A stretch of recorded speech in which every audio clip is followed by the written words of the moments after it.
अस्सलाम वालेकुम नाज़रीन, आप देख रहे हैं मेरा यूट्यूब चैनल उस्मान साबरी और मैं हूं उस्मान।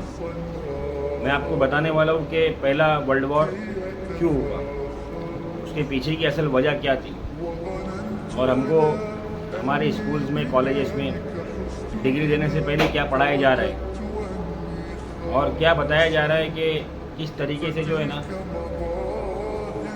मुसलमान दहशतगर्द है और मुसलमान टेररिस्ट है। आज फ़लस्तीन का वही मसला फिर से उठा है जहाँ यहूद चाहता है कि वो अल-कुद्स पर मस्जिद अक्सा पर कब्ज़ा कर ले और वहाँ हैकल सुलेमानी बना दे और थर्ड टेम्पल फिर से जो है ना कायम कर दे, क्योंकि उनके हज़रत वालिद दज्जाल वहाँ आने वाले। इसलिए तो मैं आपको बताऊंगा कि पहला वर्ल्ड वॉर कब हुआ, क्यों हुआ और करने की असल वजह क्या थी और वजह बताई क्या गई। और आज मैं कुछ लिख के साथ में बैठा हूँ ताकि मैं बराबर से प्रॉपरली देखकर आपको बता सकूँ नाम के साथ में और मेरा फंबल नहीं लगे। तो पहला जो वर्ल्ड वॉर हुआ ना वो 1914 में हुआ और उसकी वजह क्या बनी जो हमको हिस्ट्री में पढ़ाया जाता है गलत सलत कुछ भी, वो वजह मैं आपको बता रहा हूँ। वो वजह बनी ऑस्ट्रेलिया के शहजादे की जिसका नाम था फेडरनेट।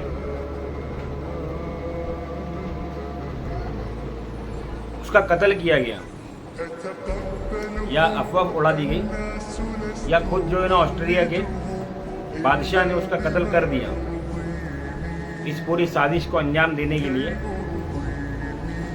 और उसके बाद में उस जगह का नाम है जहाँ कत्ल हुआ था, उस मुल्क का नाम है बोर्सिया। बोर्सिया में एक शहर में उसका कत्ल हो गया। वो वहाँ घूमने गया था, जैसे भी नेतन्याहू का बेटा अमेरिका में है ना वैसे ही वो भी वहाँ घूमने गया था और उसका वहाँ कत्ल हो गया। कत्ल होने के बाद में ऑस्ट्रेलिया के बादशाह ने वहाँ हमला कर दिया। ये हमको जो हिस्ट्री पढ़ाई जाती है वो मैं बता रहा हूँ आपको। उसने वहाँ पर हमला कर दिया। हमला करने के बाद में खिलाफत उस्मानिया को उसने साथ लिया। हाँ, क्योंकि खिलाफत उस्मानिया उस वक्त दुनिया की सबसे बड़ी हुकूमत थी। इसके बानी और सानी जो थे अब्दुल हमीद सानी रहमतुल्लाह अलैह, उनके दौर में जो है ना खिलाफत उस्मानिया और मजबूत हो रही थी धीरे धीरे करके। क्योंकि पहले यहूदियों ने साजिश करे कि वो खिलाफत उस्मानिया को तोड़कर ख़त्म कर दे, लेकिन वो नहीं कर पाए। और अब्दुल हमीद सानी के टाइम पर जो है ना खिलाफत उस्मानिया और ज़्यादा पावर में आ गई। वो पावर में आने की वजह से ये हुआ कि लोगों को इस बात का खदशा होने लगा, डर सताने लगा कि ये वापस से खिलाफत उस्मानिया वो पुराने दौर की खिलाफत उस्मानिया ना बन जाए। और अगर ये वैसी बन गई तो हमको 14 साल पहले जो है ना अल-कुद्स मस्जिद अक्सा से निकाल कर जो फेंका गया था, हम वापस वहाँ पर कभी कब्ज़ा नहीं कर पाएंगे। हम अपने खुदा को, छोटे खुदा को, दज्जाल को वहाँ पर जो है ना कभी नहीं बुला पाएंगे। इसलिए इन लोगों ने क्या किया, यहूदियों ने, कि इन लोगों ने एक बहुत बड़ा नक्शा खींचा। नक्शे में क्या था? नक्शे में ये था कि हम किस तरीके से जो है ना एक कहानी बनाए जिसको इतिहास में दर्ज किया जाए, जिसको तारीख में दर्ज किया जाए। तो कहानी ये थी कि ऑस्ट्रेलिया के शहजादे का कत्ल बोर्सिया में हुआ। हाँ, वहाँ होने के बाद में इन लोगों ने वहाँ पर हमला कर दिया। अब ये जंग जो थी ना, ये जंग अलाइड पावर के और सेंट्रल पावर के बीच में थी। सेंट्रल पावर यानी बहुत मजबूत पावर जिसमें खिलाफत उस्मानिया थी, और एलाइड पावर जिनमें कोई दम तो था नहीं, जैसे आज अमेरिका और यूरोप का हाल है कि वो हमास से जीत नहीं पा रहे। उन लोगों ने अपनी पूरी ताकत लगा दी लेकिन जीत नहीं पा रहे। वो भूखे नंगे लोगों से नहीं जीत पा रहे। ये जो है ना एलाइड पावर का जो है ना पावर था। तो इन लोगों ने क्या किए, इन लोगों ने एक सबसे बड़ा काम जो किए वो जर्मनी, जिसका आज भी बड़ा रोल है, जर्मनी को यहाँ बीच में इन लोगों ने भिड़ा दिए। इसके साथ में खिलाफत उस्मानिया और ऑस्ट्रेलिया के साथ में।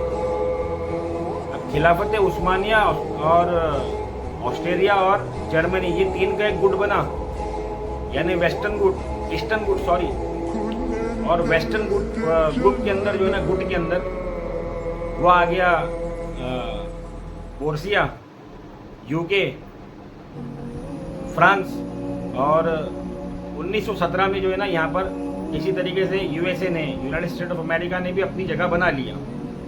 जब इन लोगों ने देखने लगे कि हम पूरी तरीके से मुकम्मल हार पर आ गए, तो यूनाइटेड स्टेट ऑफ अमेरिका ने भी इसमें कूदी मार दी, और कूदी मारने के बाद में 1917 में इनका एक एग्रीमेंट बना। वो एग्रीमेंट क्या था, अब वो एग्रीमेंट क्या था और कैसा था और किस तरीके से उसको बनाया गया और कैसे यहूदियों को मस्जिद अक्सा तक पहुंचाया गया, ये सोचने और समझने वाली बात है। और इसमें रोल किसका था, अपनी अकल को लगाना। बेल्फोर डिक्लेरेशन ये 1917 में हुआ, जिसमें अभी यहाँ तक यहूदियों की एंट्री जो ना थी, मगर नाम के साथ नहीं थी। अब यहाँ यहूदियों की एंट्री हो गई। यहूदियों की एंट्री ये हुई कि हम यहूदियों को जो है ना, वो रहने के लिए हमारे मुकद्दस शहर में वापस भेजा जाए। मुकद्दस शहर मिस्र भी था, मुकद्दस शहर ईरान भी था, मुकद्दस शहर इनका इराक भी था, लेकिन इन लोगों ने फ़लस्तीन के इलाके को चुने।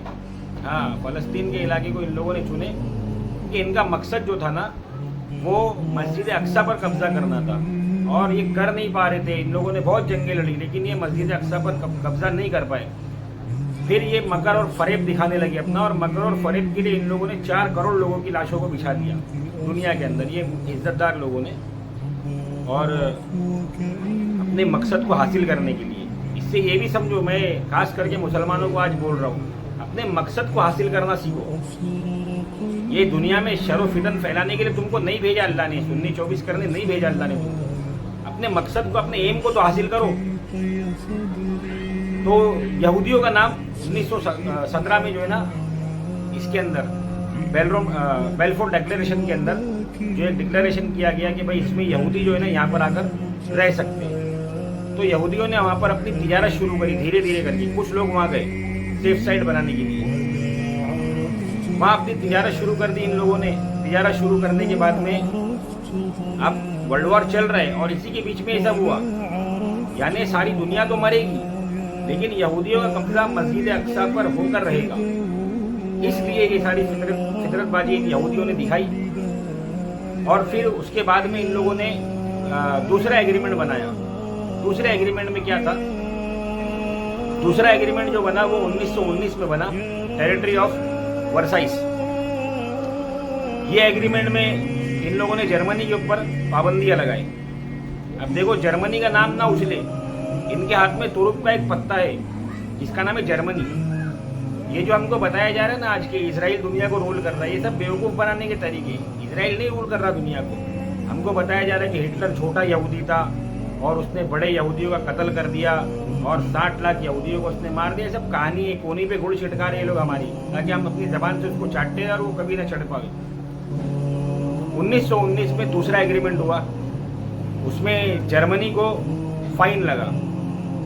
जर्मनी को फाइन लगा, उसको कुछ पैसा देना पड़ा भरपाई कर कर।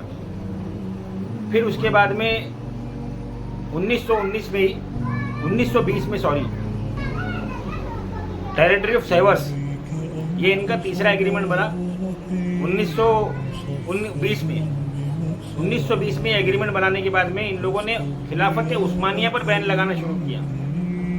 अब यहाँ से जर्मनी भी हट गया, अब यहाँ से ऑस्ट्रेलिया भी हट गया, अब यहाँ से बोर्सिया भी हट गया, फ्रांस भी हट गया, यूके भी हट गया और यूएसए भी हट गया। अब बारी आई किसकी? अब खिलाफत उस्मानिया की बारी आई। अब खिलाफत उस्मानिया पर पाबंदियां लगाने से पहले इन लोगों ने खिलाफत उस्मानिया के बड़े बड़े लोगों को खरीदना शुरू किया। दुनिया सबको अच्छी लगती है, उनमें भी मुनाफिकीन थे। तो उनका जो सबसे बड़ा मुनाफिक निकला ना, जैसे आज हमारे बीच में एक मुनाफिक बैठा हुआ है रजब तैयब एर्दोगान, वैसा उनके पास में जो ना एक मुनाफिक था जिसका नाम था मुस्तफ़ा अतातुर्क। मुस्तफ़ा अतातुर्क ने खुद के ईमान को बेचा और यहाँ से उसकी स्टोरी जो ना शुरू हुई कुफर की स्टोरी, जो उसकी निफाक की स्टोरी थी। जो उसने एग्रीमेंट ऑफ लोजान होने के बाद में जो अपनी बताकर तुर्की के अंदर से इस्लाम को ख़त्म कर दिया था। लेकिन उससे पहले उसने इन लोगों ने क्या किया, उसको खरीद कर अपनी तरफ कर लिया। वो बहुत अच्छा कमांडर था। इन लोगों ने उसको खरीद के अपनी तरफ कर लिया, और करने के बाद में जो सेंट्रल पावर था, जिसके सामने लड़ने की किसी की ताकत नहीं थी, वो हार गया। और जो एलाइड पावर था, जो कचरा समझो, वो जीत गया। उसको जिताने के लिए, क्योंकि उस वक्त भी अमेरिका पावर में था, उसको जिताने के लिए USA, United state of America ने अपनी मेन भूमिका निभाई, मेन किरदार निभाया। मकसद इनका ये था सीधा साफ कि इनको मस्जिद अक्सा पर कब्जा करना था। मस्जिद अक्सा पर कब्जा ऐसे तो होने से रहा, इसलिए इन लोगों ने क्या किया, इन लोगों ने वर्ल्ड वॉर करवा दिया। फिर सेकंड भी इसी तरीके से, उसके बारे में बताऊंगा इंशाल्लाह। फिर अभी जो थर्ड की शुरुआत चल रही है, ये भी इसी तरीके से चल रहा है। और अफसोस की बात है कि हमारी कौम के आलिम सोए हुए, जिस कौम के आलिम सो जाए ना, वो कौम मर गई समझ लो। मैं लानत भेजूंगा अल्लाह की तुम मुर्दार लोगों के ऊपर कि तुम अब भी जागने तैयार नहीं हो। अभी तुमको नहीं समझ में आ रहा है कि तुम्हारे साथ में क्या क्या किया जा रहा है। होश में आओ, होश में आओ। अब अगर होश में नहीं आए ना, तो तुम्हारे पास में होश में आने का कोई वक्त नहीं बचा। फिर ये समझ लेना, तुम्हारी कहानी जो है ना, कहानी भी नहीं बचेगी तुम्हारी, क्योंकि पैखाने की कोई कहानी नहीं होती। हमारे नबी ने हमको उम्मत बनाकर गए, अल्लाह के वास्ते उम्मत बनो। मैं अपना आज का पैगाम ख़त्म करता हूँ। मेरे वीडियो को लाइक करें, शेयर करें, सब्सक्राइब करें, बेल आइकन के बटन को ज़रूर दबाएं और मेरे पैगाम को आगे पहुँचाएं। अस्सलाम वालेकुम व रहमतुल्लाहि व बरकातुहू।